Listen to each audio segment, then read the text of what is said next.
Hello viewers, আসসালামু আলাইকুম। সবাই কেমন আছেন? আমরাও ভালো আছি আলহামদুলিল্লাহ। আজকে এই যে প্লেটে সব উপকরণ দিয়ে দুর্দান্ত স্বাদের কলার মোচা রান্নার রেসিপিটা আপনাদের সাথে শেয়ার করব। প্রথমে কলার মোচাগুলো সুন্দর করে বেছে নিয়েছি, নিয়ে কুচি কুচি করে কেটে নিয়েছি। নিয়ে এবার চুলোয় প্যানটা বসিয়ে দিয়ে কাঁচা জিরে দিয়েছি, দিয়ে এবার পেঁয়াজ কুচি দিয়ে দিয়েছি, রসুন কুচি দিয়ে দিয়েছি, আদা কুচি, এবার ঝাল কুচি দিয়ে দিয়েছি। সব উপকরণগুলো ভালোভাবে নাড়িয়ে চাড়িয়ে এবার চিংড়ি মাছ আর কিছু আলু দিয়ে দেব।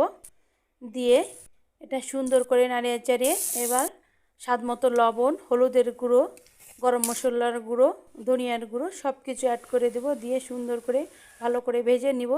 নিয়ে এবার কিছুক্ষণের জন্য ঢাকনা দিয়ে ঢেকে দেবো। তৈরি হয়ে গেল আমাদের কলার মোচা, খুবই সুস্বাদু, টেস্টি, মজার, দুর্দান্ত স্বাদের কলার মোচা তৈরি। আপনারা এভাবে বাসায় ট্রাই করতে পারেন। এটা বাসার অল্প কিছু